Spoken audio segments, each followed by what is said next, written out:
말씀은 요한계시록 9장 우리 1절에서 12절 말씀까지 우리 한 절씩 교독하도록 하시겠습니다. 요한계시록 9장 1절에서 12절까지 한 절씩 교독하시겠습니다. 다섯째 천사가 나팔을 불매 내가 보니 하늘에서 땅에 떨어진 별 하나가 있는데 그가 무주경의 열쇠를 받았더라. 무주경을 여니 그 구멍에서 큰 화덕의 연기 같은 연기가 올라오매 해와 공기가 그 구멍의 연기로 말미암아 어두워지며 또 황충이 연기 가운데로부터 땅 위에 나오매 그들이 땅에 있는 전갈의 권세와 같은 권세를 받았더라. 그들에게 이르시되 땅의 풀이나 푸른 것이나 각종 수목은 해하지 말고 오직 이마에 하나님의 인침을 받지 아니한 사람들만 해하라 하시더라. 그러나 그들을 죽이지는 못하게 하시고 5달 동안 괴롭게만 하게 하시는데 그 괴롭게 함은 전갈이 사람을 쏠 때 괴롭게 함과 같더라. 그날에는 사람들이 죽기를 구하여도 죽지 못하고 죽고 싶으나 죽음이 그들을 피하리로다. 원수 황충들의 모양은 전쟁을 위하여 준비한 말들 같고 그 머리에 금 같은 관 비슷한 것을 썼으며 그 얼굴은 사람의 얼굴 같고 또 여자의 머리털 같은 머리털이 있고 그 이빨은 사자의 이빨 같으며 또 철 호심경 같은 호심경이 있고 그 날개들의 소리는 병거와 많은 말들이 전쟁터로 달려들어가는 소리 같으며 또 전갈과 같은 꼬리와 쏘는 살이 있어 그 꼬리에는 5달 동안 사람들을 해하는 권세가 있더라. 그들에게 왕이 있으니 무저경의 사자라. 히브리어는 그 이름이 아바돈이요 헬라어로는 그 이름이 아볼루온이더라. 첫째 화는 지나갔으나 보라 아직도 이후에 화 둘이 이르리로다. 아멘. 우리 인사만 할까요? 마라나타. 네, 마라나타. 네, 주님 오시면 안 될 것 같아요. 보니까 이런 표정 보니까. 제가 찬양 부를 때 마지막 춤을 추면서 찬양할 때 제가 춤출 뻔했어요.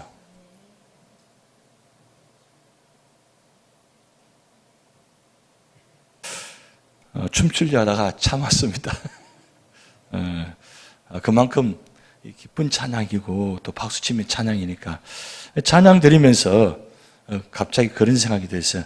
하나님께서 오늘 이 밤에 여러분 찬양 드리는 모습 보면서 빙긋이 웃으시는 모습을 제게 보여주셨어요. 저 혼자만 열심히 쳤는지 모르겠습니다만은 땀이 날 정도로 제가 박수 열심히 쳤어요. 얼마나 좋아요. 그런데 제가 찬양 부르면서 갑자기 그런 생각이 들었어요. 휴스턴에 MD 엠더슨 병원이 있습니다. 세계에서 제일 유명한 암병원이죠. 거기에 근무하셨던 우리 한국인 의사 한 분이 계셨어요. 그분이 한국을 가시면서 무슨 말을 하고 가셨냐면 암을 이길 수 있는 방법, 암을 치료할 수 있는 방법, 그건 찬양을 많이 하면 암을 치료할 수 있다. 특별히 찬양대원들이 가장 오래 살 것이다. 그렇게 이야기를 하셨어요. 그럼 들어보신 적이 있으세요? 항상 처음 들으시니까 감사합니다. 항상 새로운 말씀, 처음 들은 말씀이니까 감사합니다. 그러다 전에 들으셔도 기억이 잘 안 나서서 그렇지. 한번 들으셨을 거예요. 워낙 건강하면 둘째 가면 서러워하잖아요. 건강함 이야기하면 그냥 청산두수랑 다 이야기 다 하시잖아요. 제가 놀랐어요. 우리 어르신들한테. 어떻게 그렇게 많이 아시는지. 근데 많이 하신 분이 늘 비실비실하세요. 왜 그런지는 모르겠습니다만은. 근데 중요한 건 찬양을 많이 하면 우리 속에 호르몬이 분비가 되어가지고 이게 굉장히 활력소가 생겨가지고 건강해진다는 거예요. 그래서 건강하시고 싶으시면 찬양을 많이 부르시는데 그게 찬양만 부르시는 것이 아니라 박수 치면서 찬양하면 더 효과가 있다는 거예요. 여러분 이 손바닥에 우리 건강이 다 들어있다는 거 아시죠? 발바닥에 건강이 다 들어있다는 거 아시죠? 그래서 손바닥 많이 치시고 많이 걸으시면 건강해지시는 거예요. 그래서 아마 제가 오래 살 것 같지 않겠습니까? 하도 오래 서 있으니까.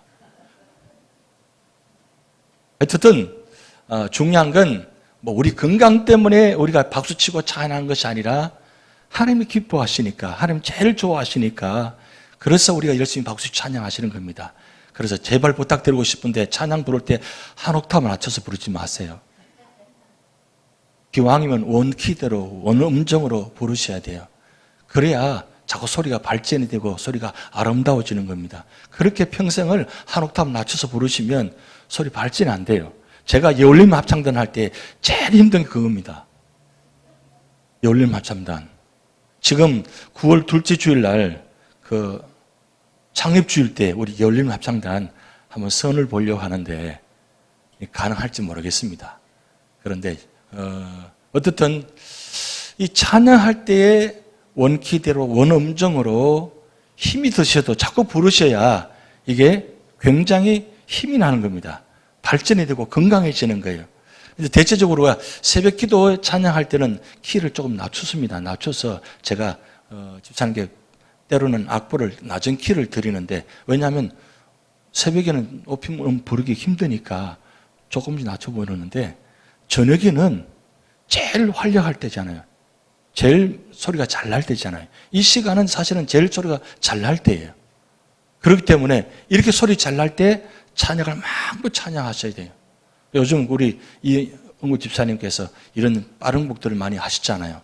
그럴 때 좀 잘 모르는 곡이라도 가사를 보시면서 틀도 괜찮으니까 마음껏 한번 찬양 드리세요. 하나님은 우리 형편과 처지를 다 아시잖아요.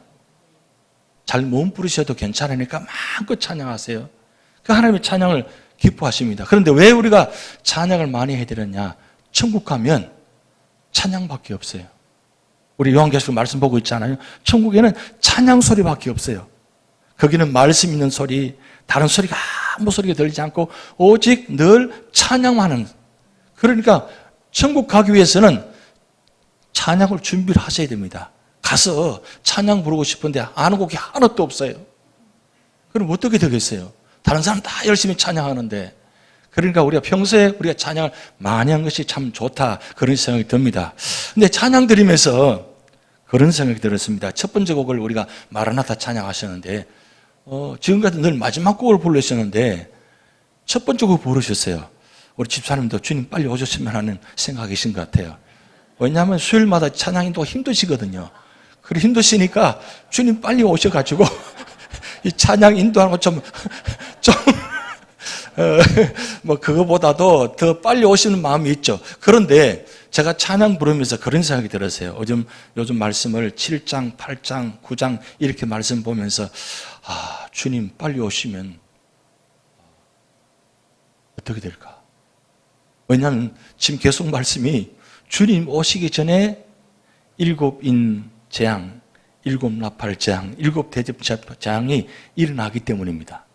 그렇기 때문에 주님 오시기 직전에 아무 일 없이 초림의 예수님처럼 그냥 아무도 모르게 조용히 오셔서 우리가 모두가 다 구원받으면 얼마나 좋아요. 그런데 제레미 예수님은 굉장하게 오십니다. 대단하게 오십니다. 오시는데 그 오시기 직전에 3가지 놀라운 이 재앙을 통해서 다 심판하시고, 그리고 마지막에 주님 참 오셔서 그 믿는 자들을 딱 구원하시거든요. 근데 그때까지 우리가 과연 견딜 수가 있을까 하는 마음입니다. 그런데 오늘 말씀 들어보시면 주님 오셔도 괜찮겠구나. 주님 오셔도 괜찮겠구나. 우리 지난 시간 말씀 들었잖아요. 그 힘든 가운데도 하나님 선택한 자는 반드시 보호하신다는 것. 그리고 오늘 중요한 말씀도 드리려고 합니다. 그런데 오늘 요한계시록 1장 3절 우리 다시 한번 읽습니다. 요한계시록 1장 3절 시작. 이 예언의 말씀을 읽는 자와 듣는 자와 그 가운데에 기록한 것을 지키는 자는 복이 있나니 때가 가까움이라. 적어도 1장 3절 말씀을 외우셔야 됩니다. 지금은 요한계시록 20번째쯤 시간인데 아직 1장 3절을 못 외우시면 어떻게 돼요? 안 되잖아요. 다시 한번 저거 보지 마시고 한번 시작.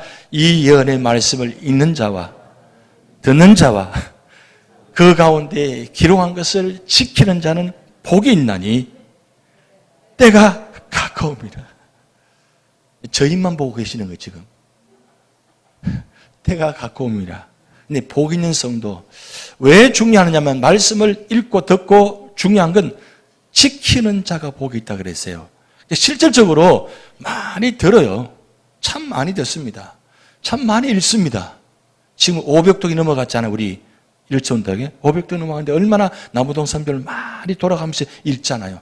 그런데 우리가 읽는 만큼 지키고 있는가? 가슴에 손을 얹고 한번 생각해 보셔야 돼요. 내가 정말 말씀 읽는 만큼 우리가 지키고 있는가? 그래서 우리가 기도하는 만큼 우리 삶의 자리에도, 예배 드리는 만큼 우리 삶의 자리에도 이게 같이 이루어져야 돼요. 그게 같이 동률적으로 이루어져야 돼요. 그게 바로 십자가 신앙이에요. 수평적인 관계가 바로 수직적인 관계는 내가 예배 드리는 시간, 기도 시간이에요. 그런데 수평적인 시간은 우리 삶의 자리의 시간입니다. 이게 바로 십자가의 신앙생활이에요. 다시 말씀드립니다.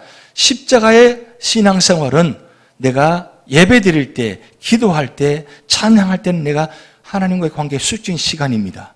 그런데 내가 예배 드리고 기도하고 말씀 읽는 만큼 수평적인 삶의 현장 속에서 우리가 신앙생활을 얼마나 하느냐. 제가 이 말씀은 오늘 처음 드리는 말씀입니다. 제가 와서 여기 이 말씀은 처음 드리는 말씀입니다. 수직적 관계, 수평적 관계를 말씀드렸지만 우리 예배 시간이, 기도 시간이, 말씀 읽는 시간이 수직적인 시간이다. 그리고 우리 삶의 자리에 수평적인 시간은 뭐냐? 이 말씀을 읽고 듣고 지키는 자리가 수평적인 시간이에요. 그게 십자가의 삶입니다.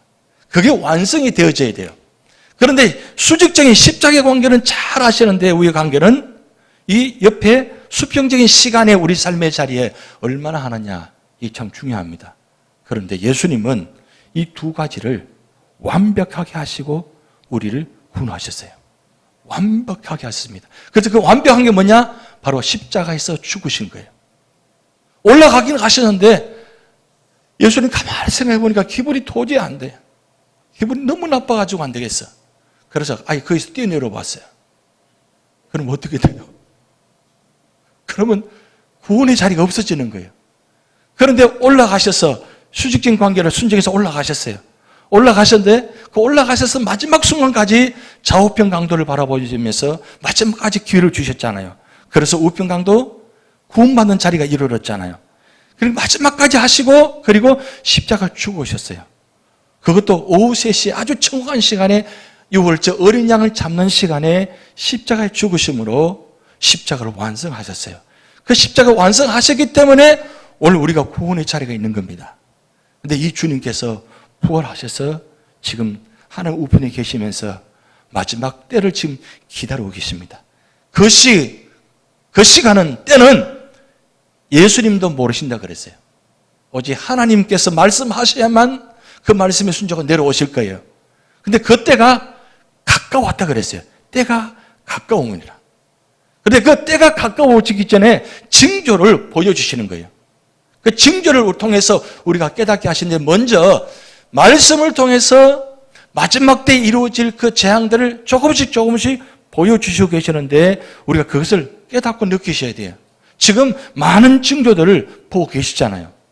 그건 전초전입니다. 그런데 그때 어떤 일이 이루어지느냐? 마태복음 24장 21절 우리 같이 읽어봅니다. 이는 그때에 큰 환란이 있겠습니다. 장세로부터 지금까지 이런 환란이 없었고 후에도 없으리라. 여기 이 말씀은 전무후무하게 마지막 때 이루어지는 이 7인 재앙, 7 나팔의 재앙, 7 대접의 재앙이 얼마나 큰 환란인지 대환란이라, 큰 환란이라 그랬어요. 이건 전에도 없었고 후에도 없다는 거죠. 그런데 지금까지 이 세상에서 이루어지는 모든 환란 가운데 이만큼 대단하게 놀랍도록 이루어지는 환란은 처음이자 마지막으로 이루어진다는 말씀입니다. 그래서 오늘 우리가 지금 7인 재앙을 우리가 보았고, 그리고 7 나팔 재앙, 이제 5번째 자리입니다. 여러분 그림을 보시면 인으로 봉하시는 책의 구조로 가는데 7인, 7 나팔, 7 대접 점차적으로 지금 올라갑니다. 그런데 7인 재앙의 마지막 7번째 재앙이 7 나팔, 7 대접 전체를 다 포함한다 그랬어요. 그러니까 일곱인 재앙의 일곱 번째 재앙이 얼마나 큰지 이 재앙이 일곱 나팔, 일곱 대합 전체에 반복적으로 이루어진다집니다. 그리고 점차적으로 올라간다 그랬어요. 점진적으로 반복적으로 강도가 대단하게 이루어진다는 그 뜻이에요. 우리가 지난 시간에 일곱 나팔 첫 번째, 두 번째, 세 번째, 네 번째 우리가 보았습니다. 제가 나눠드린 유인물 보시면 뒤편에 보시면 재앙의 내용이 나오죠. 일곱 나팔 재앙 나오죠. 보시면 첫 번째 재앙 한번 읽어봅니다. 뭐라고 나옵니까? 시작. 피 섞인 우박과 불로 땅과 수목의 3분의 1이 불탔다. 두 번째 재앙, 불 붙는 큰 산과 피로 바다 생물과 배의 3분의 1이 소멸되었다. 세 번째, 큰 별, 즉 쑥으로 인해 물이 쓰게 되어 많은 사람이 죽음. 네 번째, 천체의 3분의 1이 어두워짐. 지금 첫 번째부터 네 번째까지 이 나팔의 재앙이 보세요. 전체를 통해서 이 우주 지상에 통해서 이루어진 겁니다. 하늘과 땅과 바다에 3분의 1씩 지금 뭐라고 돼서 불이 타고 배가 소멸되고 그리고 물이 쓰게 되어서 사람이 물을 먹으면서 죽게 되고 그리고 전체의 해와 달과 별의 그 3분의 1이 지금 뭐라고 나와 있습니까? 어두워졌다 그랬어요. 지금 이런 현상이 자연적인 현상을 통해서 지금 말씀하고 있습니다. 그런데 오늘 다섯 번째 재앙을 시작하려고 하는데 일곱 나팔 심판의 주요한 특징이 있습니다. 세 가지. 지난 시간에도 말씀드렸습니다. 첫 번째는 일곱 나팔 심판을 통해서 뭘 특징적으로 강조하고 있느냐? 하나님의 축구를 강조하는 거예요. 천지 만물을 창조하신 그 하나님께서 지금 우주 만물을 동원하셔가지고 지금 재앙을 내리시는 거예요. 이건 오직 하나님만이 하실 수 있는 거예요. 하나님만이 하실 수 있습니다. 그분이 바로 성부 하나님. 그리고 두 번째 굉장히 중요한 말씀인데 성도들의 기도 응답으로 진행된다 그랬어요. 우리 7장 8장 말씀드렸죠. 우리가 기도가 천사가 내려와서 우리 기도를 받으셔서 가지고 올라가셨다가 담아놓으셨다가 마지막 때에 그 기도에 담은 것을 쏟다 그랬어요. 쏟을 때 천둥 번개가 지진이 일어난다 그랬어요. 거기서 끝나는 것이 아니라 우리가 기도한 내용들 그러니까 순교를 당하면서 고통당하는 영혼들이 마지막 때 그 악한 자들을 바라보면서 하나님께서 주시는 그 귀한 교훈들 말씀이 있잖아요. 기도 제목들 있잖아요. 그걸 다 담으셔가지고 마지막 때 쏟아내시는데 그 기도의 응답으로 진행하신다는 거예요. 하나님께서 재앙을 심판하시듯 일방적으로 혼자 하지 아니하시고 성도들의 여러분의 기도를 들으셔가지고 그리고 응답하시고 재앙을 진행하신다는 거예요. 그리고 세 번째, 하나님을 대적하는 세상과 우상 숭배에 대한 심판을 이루어집니다. 하나님을 대적하는 자들이 참 많습니다. 하나님을 대적하는 자는 참 많습니다. 여러분 주변에 많이 있을 것입니다. 하나님을 대적하는 자들. 그래서 우리 그러잖아요. 왜 하나님 저런 사람 가만두십니까? 저렇게 하나님을 욕하고 하나님을 저주하고 하나님을 비판하는 사람들 왜 그냥 두십니까? 그냥 두시지 않습니다. 때를 기다리십니다. 때를 기다리시는 거예요. 그리고 우상 숭배하는 자들. 하나님께서 우리의 성경을 통해서 우리가 말씀을 보셨지만 제일 싫어하는 우상 숭배예요. 우상 숭배를 제일 싫어하십니다.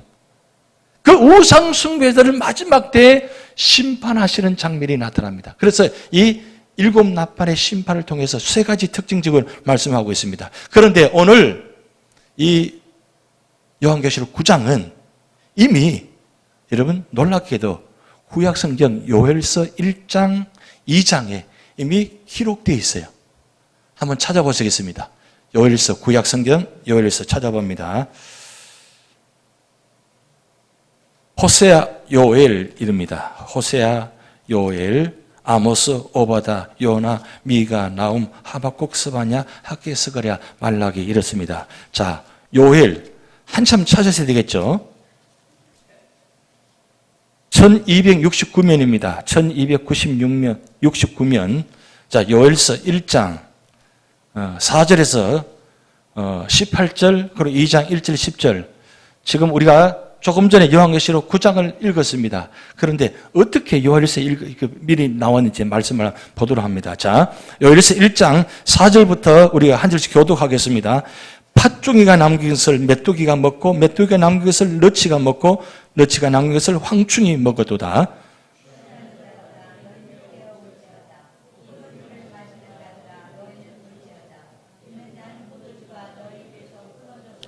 다른 한 민족이 내 땅에 올라왔음이로다. 그들은 강하고 수가 많으며 그 이빨은 사자의 이빨 같고 그 어금니는 암사자의 어금니 같도다.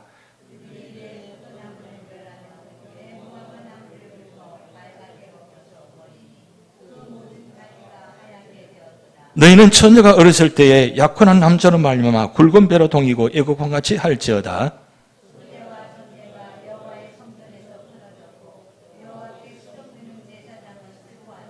밭이 황무하고 토지가 마르니 곡식이 떨어지며 새 포도주가 말랐고 기름이 다 하였도다.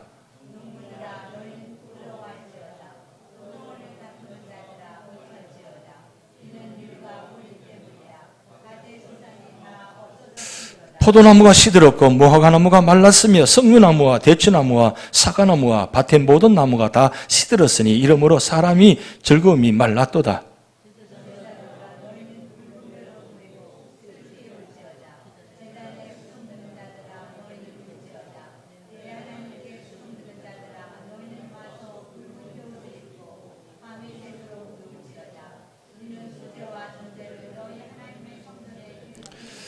너희는 금식일을 정하고 성회를 소집하여 장로들과 이 땅의 모든 주민들을 너희 하나님 여호와의 성전으로 모으고 여호와께 부르짖을지어다.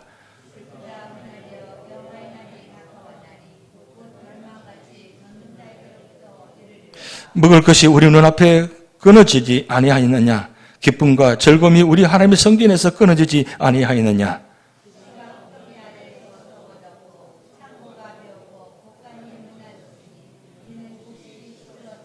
가축이 울부짖고 소떼가 소란하니 이는 꼴이 없음이라. 양떼도 피곤하도다.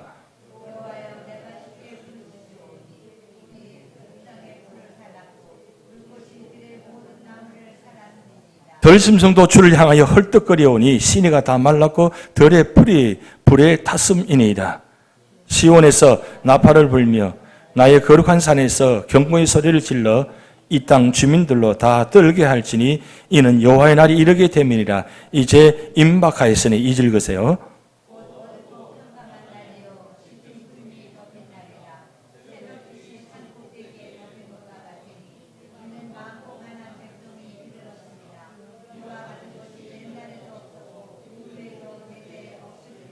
불이 그들의 앞을 사르며 불꽃이 그들의 뒤를 태우니 그들의 예전의 땅은 에덴 동산 같았으나 그들의 나중의 땅은 황폐한 들 같으니 그것을 피한 자가 없도다. 그들이 산 꼭대기에서 뛰는 소리는 병거 소리와도 같고 불꽃이 금불을 사르는 소리와도 같으며 강한 군사가 줄을 벌이고 싸우는 것 같으니 그들이 용사같이 달리며 무사같이 성을 기어오르며 각기 자기의 길로 나아가되 그 줄을 이탈하지 아니하며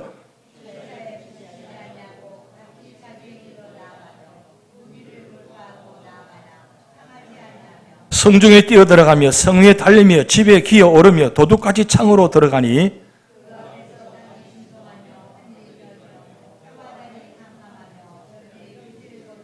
11절 같이 있습니다. 여호와께서 그의 군대 앞에서 소리를 지르시고 그의 진영은 심히 크고 그의 명령을 행하는 자는 강하니 여호와의 날이 크고 심히 두렵도다. 당할 자가 누구이랴. 아멘. 지금 요엘서 1장 2장 말씀을 통해서 요한계시록 9장 이 재앙의 5번째 재앙을 미리 환상적으로 보여주는 그 장면입니다. 그런데 여기 이 장면에 황충이라는 단어가 나옵니다. 황충. 이 황충이 메뚜기와 같은 형태의 모습입니다. 그런데 오늘 본문에 보면 메뚜기는 비교 안 될 정도로 놀라운 다른 모습을 형체를 갖고 있어요. 그런데 이 메뚜기 재앙이 애굽의 재앙 때 이루어질 때 어땠습니까? 메뚜기가 일반적으로 나타나면 반경 약 300m 폭이, 그리고 길이가 약 한 6km, 300m, 6km 같으면 어떻습니까? 엄청난 넓이와 엄청난 길이잖아요. 근데 메뚜기가 한번 습격을 하면 이와 같이 하늘이 어두워져 버리고, 왜? 워낙 많은 때가 지나가니까 하늘이 다 어두워지고, 그리고 그 메뚜기 때가 지나가는 자리는 풀이, 곡식이 하나도 남지 않다고 합니다. 그 정도로 대단한 무서운 재앙입니다. 그런데 오늘 본문에 나타난 이 메뚜기 같은 형상의 이 황충의 재앙은 그보다 더 놀랍다는 거예요.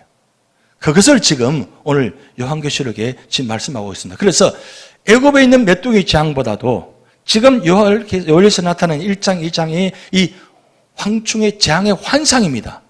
환상인데, 그리고 마지막 지금 요한계시록 9장에 나타나는 이 5번째 재앙은 상징적인 해석을 지금 하고 있습니다. 조금 더 말씀드리겠습니다만 중요한 것은 이 재앙이 얼마나 무서운지 대단하다는 거죠. 오늘 1절 말씀 이렇게 나옵니다. 요한계시록 1장 9장 1절, 다섯 천사가 나팔을 불며 내가 보니 하늘에서 보니 땅에 떨어진 별 하나가 있는데 그가 무정형의 열쇠를 받았더라. 자, 다섯 번째 천사가 나팔을 붑니다. 부니까 나팔 부는 순간에 하늘에서 땅에 떨어진 별이 하나가 나타납니다. 이 땅에 떨어진 별이 뭘까? 많은 해석들이 나옵니다. 일반적으로 4가지 해석을 합니다. 4가지 상징적으로 해석하는데, 첫 번째는 하나님 뜻을 전달하는 선한 천사다, 그렇게 해석하고, 두 번째로는 배교한 기독교 교사 및 거짓 선지자들이 나중에 하나님께서 떨어뜨리게 하신다, 그렇게 해석하고, 세 번째는 역사상 등장했던 적그리스도적인 제국의 왕과 군주라고 이야기합니다. 그런데 네 번째, 타락한 천사의 사단이다. 여러분, 귀신들의 두목이 사단입니다. 귀신은 사단의 졸개들이에요. 귀신의 우두머리가 아니라 사단이 제일 우두머리입니다. 사단도 졸개들이 있다는 거죠. 엄청난 졸개들이 있다는 겁니다. 그런데 이 사단이 일반적으로 이 땅에 떨어진 별 하나가 아닌가, 그렇게 하는데, 이건 거의 대부분적으로 첫 번째와 네 번째를 해석을 주로 많이 합니다. 어느 것이 맞다라고 정확지는 않습니다. 왜냐하면 양분되어 있기 때문입니다. 하나님 뜻을 전달하는 선한 천사다. 어떻게 하늘에 하나님께서 그 마지막 때에 타락한 천사를 그렇게 사용하시겠느냐, 선한 천사일 것이다, 이렇게 강조하는 것도 있고, 아니면 보니까 타락한 천사가 아니고는 도저히 이렇게 할 수 없다, 그렇게 네 번째 해석하는데, 이 양분되어 있기 때문에 어느 쪽이 맞다 이야기는 여기서 정확히 할 수는 없습니다. 그런데 대체적으로 일반적으로 어느 쪽이 비중이 있냐, 하나님 뜻을 전달하는 선한 천사이다. 그러니까 마지막 때 주로 하나님께서 사용하실 때 나팔을 본다든가 뭐 등장할 때는 꼭 천사들 동원하셨다는 거죠. 그래서 여기도 마찬가지로 땅에 떨어진 별 하나가 무슨 뜻이냐, 선한 천사가 하나님께서 사용하시기 위해서 사용하셨다, 이렇게 일반적으로 해석합니다. 그런데 땅에 떨어진 별 하나가 그가 무저갱의 열쇠를 받았더라, 그렇게 1절 말씀 나왔습니다. 여러분, 무저갱 단어 들어보셨죠? 오늘 본 말씀 읽었습니다. 그럼 무저갱이 뭘까? 이 무저갱은 타락한 천사나 마귀, 짐승, 거짓 선지자, 사탄이 형벌을 받는 중간 지대이며, 그리고 최종의 형벌 장소인 불과 유황목과는 구별되는 곳이다. 그러니까 마지막 최종적으로 하나님께서 이 타락한 천사들, 사탄들을, 거짓 선지자들을 마지막 불과 유황못이 있는 그 지옥에 던져지게 되는데, 아직까지 그때까지는 아닌 이 무저갱, 그러니까 중간지대라고 이야기합니다. 이 중간지대에 이렇게 타락한 천사와 마귀와 짐승, 거짓 선지자, 사탄이 형벌을 받는 그 박스에 모여 있다는 거죠. 거기에 지금 갇혀 있는 상태인데, 지금 말씀 보면 그가 무정의 열쇠를 받았다라 그랬어요. 누구를 통해서? 천사를 통해서 지금 열쇠를 받았어요. 근데 왜 열쇠를 주시는가 이거죠. 왜 열쇠를 주시는가? 2절 말씀입니다. 우리 같이 읽어봅니다. 그가 무정을 여니 그 구멍에서 큰 화덕에 연기 같은 연기가 올라오매 해와 공기와 그 구멍의 연기로 말미암아 어두워지며 라고 합니다. 이제 무정을 여니까 첫째, 문을 여는 순간에 큰 연기가 나오기 시작합니다. 근데 연기가 나와가지고 지금 해와 공기 전체를 다 어두워지게 만듭니다. 이게 무슨 뜻이냐면 이 공중 권세를 이야기합니다. 그 무정경 안에 있는 타락한 천사뿐만 아니라 연기까지도 나오면, 이 연기가 나와서 이 세상 전체를 뒤덮는단 말입니다. 첫째 현상이 나타납니다. 그러면서 그 다음 현상이 3절 말씀에 또 황충이 연기 가운데로부터 땅 위에 나오며 그들이 땅에 있는 정갈의 권세와 같은 권세를 받았더라 그랬어요. 자, 황충이 등장합니다. 이 황충. 조금 있다가 이 황충이 어떤 모습인지 그림을 보여드리려고 합니다. 그런데 먼저 이 황충이 연기 가운데 나와가지고 무슨 역할을 하느냐 이거예요. 어떤 역할을 하느냐. 왜 하나님께서 이 황충을 나오게 하셔가지고 이 황충을 통해서 무슨 일을 하게 하시느냐. 이게 중요한 말씀이에요. 4절 말씀 보면 이렇게 됩니다. 그들이 이르시되 땅에 풀이나 푸른 것이나 각종 수목은 해하지 말고 오직 이마에 하나님의 인침을 받지 않은 사람들만 해하라 하시더라 그랬어요. 자, 여기 보세요. 황충이 등장하는 장면은 우리가 황충이 등장하면 이 황충이 모습이 대단한 모습인데 이 중요한 건 이 마지막 보면 모습 속에 이 정과 같은 마지막 꼬리가 있는데 이 정가를 통해서 사람이 소임을 당하면 어떻습니까? 심하면 죽음까지 이른다는 거죠. 근데 그런 권세 능력을 갖고 있는 황충입니다. 그러니까 메뚜기하고는 비교 안 돼요. 그런데 이 황충을 내보는 이유가 뭐냐? 원래 황충은 메뚜기는 뭘 먹느냐? 풀을 먹는 겁니다. 수목을 먹는 거예요. 그런데 하나님께서 여기까지 뭘 만드시냐면 풀과 수목은 절대 먹지 못하게 하고 여기 보면 하나님 인침을 받지 않은 사람들만 해하라 하시되 그러죠. 그러니까 하나님께서 인침받은 자들 우리가 숫자로 몇 명이라고 그랬죠? 14만 4천에 그랬죠. 이 14만 4천 하나님 인침받은 자 외에 그러니까 하나님 인침받은 절대로 건드리지 못하게 하시고 그리고 인침받지 못한 자들을 이 황충을 보내가지고 해하게 하시더라 그랬어요. 그런데 5절 말씀에 이렇게 말씀되어 있습니다. 그러나 그들은 죽이지는 못하게 하시고 5달 동안 괴롭게만 하게 하시는데 그 괴롭게 하면 정갈이 사람을 쏠 때 괴롭게 함과 같더라. 그런데 6절 말씀 보면 그날에는 사람들이 죽기를 구하여도 죽지 못하고 죽고 싶으나 죽음이 그들을 피하리로다. 지금 황충으로 말미암아 인침받지 못한 자들이 이 황충을 통해서 괴로움을 당하는데 얼마나 힘들고 그런지 차라리 죽고 싶어. 차라리 죽는 게 나아. 근데 죽고 싶어도 죽을 수가 없어.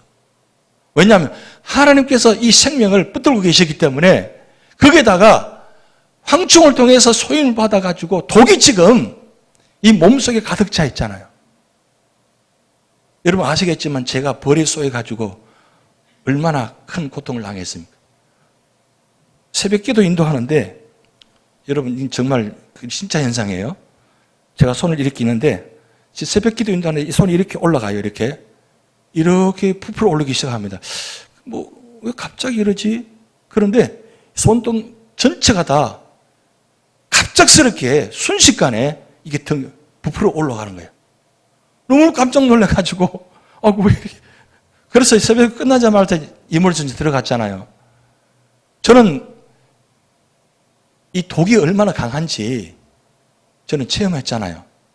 그런데 중요한 건 독을 소임받아가지고 차라리 죽는 게 낫지. 5개월 동안 죽고 싶어도 죽지 못하는 거예요. 그러면 5개월 동안 어떻게 편안하시겠어요? 얼마나 고통스럽겠어요.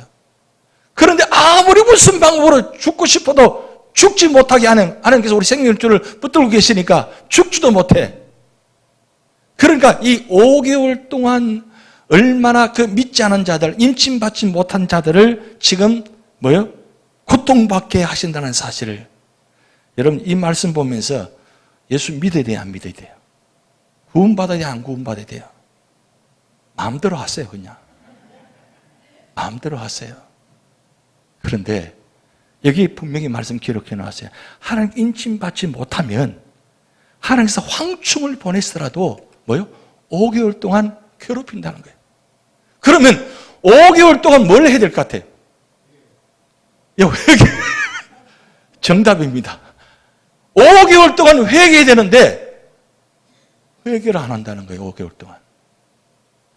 지금 만약에 5개월이 아니라 5년이면 어떨까요? 5개월이면 약 150일 기간입니다. 150일. 150. 이 5개월 동안 뭘 해야 되느냐?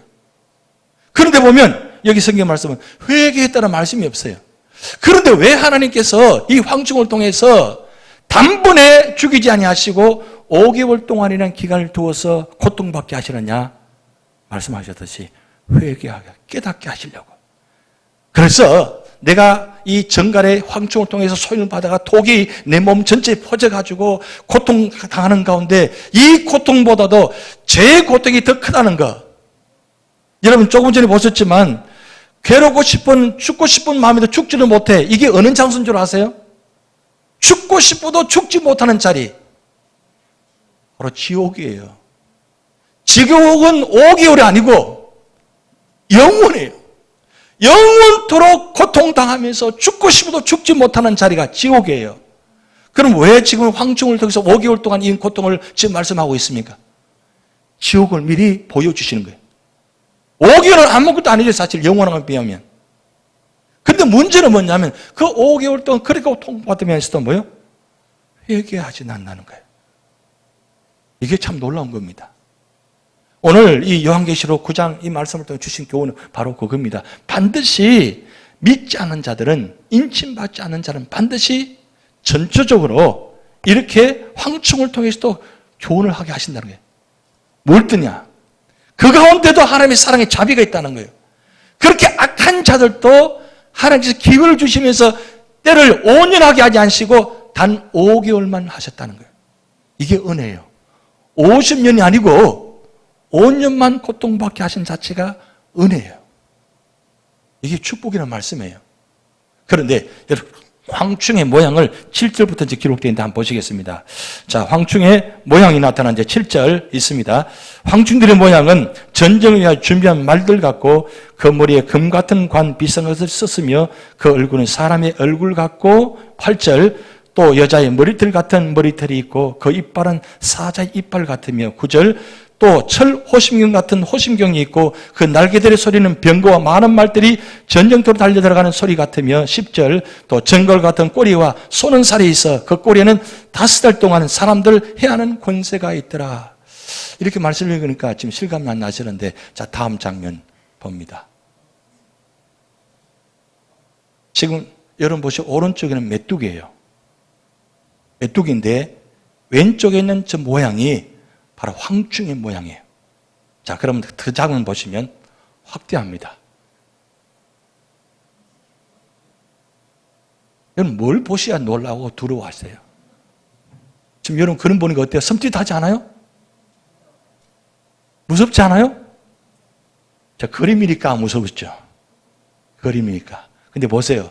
머리에는 금면류관이 있고 얼굴은 사람 모양이고 이빨은 사자 이빨이고 그리고 가슴 보세요. 철 호심경을 갖고 있어요. 거기다가 날개가 있죠. 그리고 제일 뒤에 보면 꼬리가 있죠. 저 꼬리의 모양이 무슨 모양이라고요? 전갈 모양이에요. 전갈. 이런 모양을 갖고 여러분 수백만 마리가 지금 달려와가지고 아주 새까맣게 뒤덮여가지고 지금 누굴 괴롭히느냐? 입맞은 성들은 흔들리지 않고 입맞지 못한 성도들, 사람들을 하나씩 어떻게 해요? 괴롭히는 거예요. 여러분 보세요. 저게 메뚜기에 날아가는 모습입니다. 대단하죠? 대단한데, 메뚜기가 대단한데 황충이 저렇게 날아간다고 생각해 보세요. 지금 메뚜기가 크기가 약 한 5cm 정도라고 합니다. 메뚜기가. 5cm. 근데 저거 황충은 크기는 얼마인지 모르겠어요. 그런데 메뚜기와 비슷하다고 했으니까 아마도 황충의 모양이 저런 모습이지만 크기도 그 정도 되지 않을까 하는데 이게 달라들어가지고 한 사람 앞에 수십만 마리가 붙으면 어떻게 되겠어요? 그 정갈의 모습 통해서 소임을 받았어요. 한 방은 맞아서 소임 받으면 그 죽음 목숨 위험한데 수십만 마리가 붙어가지고 막 쏜단 말이에요. 그러면 차라리 죽는 게 낫지 않아요? 그러면 독에 소임받으면 형상이 어떤 모습일까요? 온몸 전체가 부풀어 오를 거 아니에요. 그런데 죽고 싶어도 죽지 못하는 거예요. 고통 가운데. 몇 개월 동안요? 5개월 동안. 5개월 동안. 그래도 5개월이라는 이 숫자가 다른 장들은 숫자가 나오지 않는데 여기 이 장만큼은 숫자가 나와요. 5달 동안이라 했어요.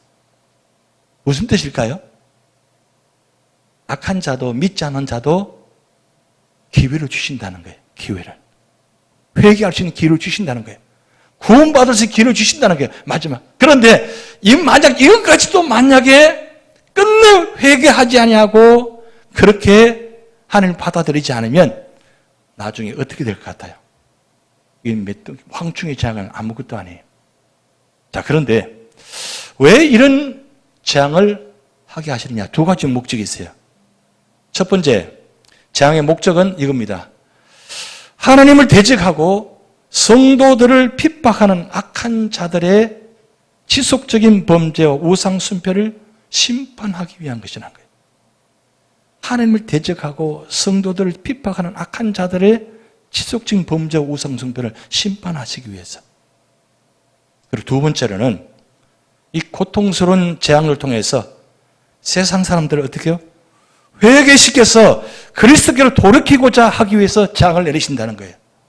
그러니까 하나님은 우리 선택한 사람만 사랑하시는 것이 아니라 선택받지 않은 자도 하나님을 끝까지 사랑하셔서 그들이 돌아오길 기다리신다는 거예요.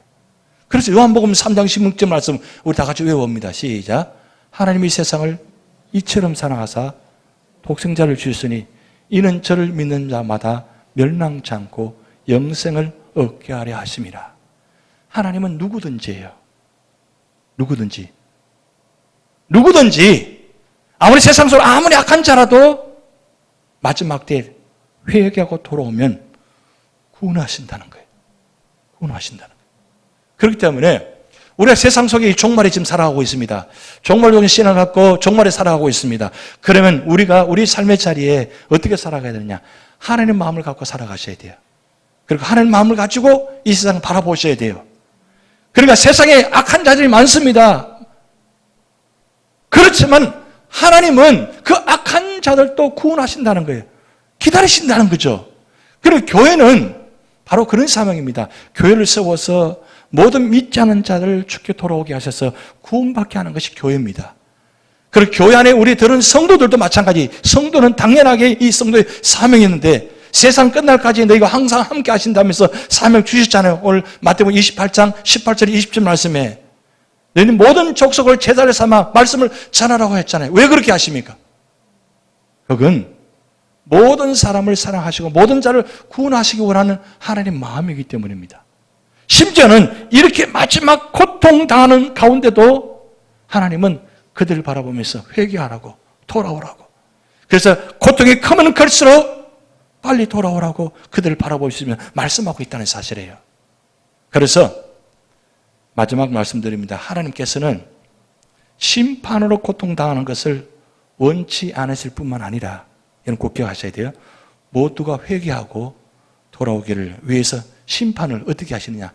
점진적으로 반복적으로 짐재앙을 하고 계시는 거예요. 7인 재앙, 7 나팔 재앙, 7 대접 재앙.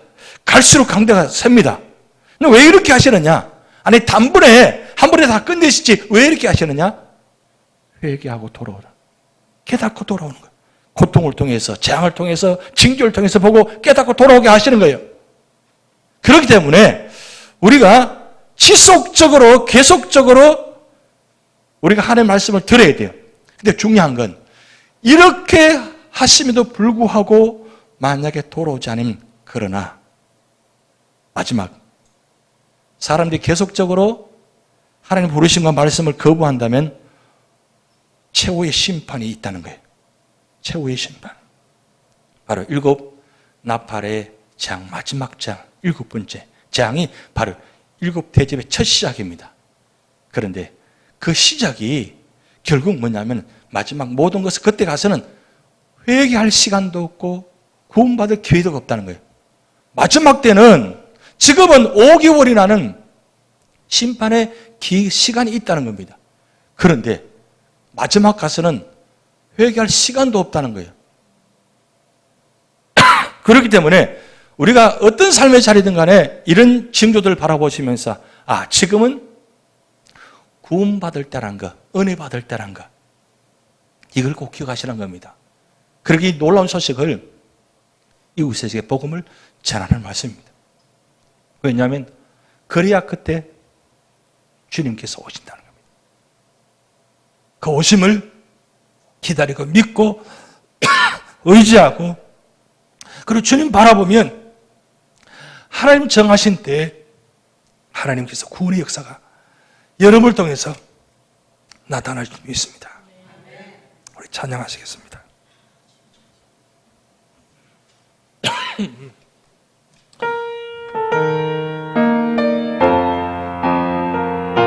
주님 다시 오실 때까지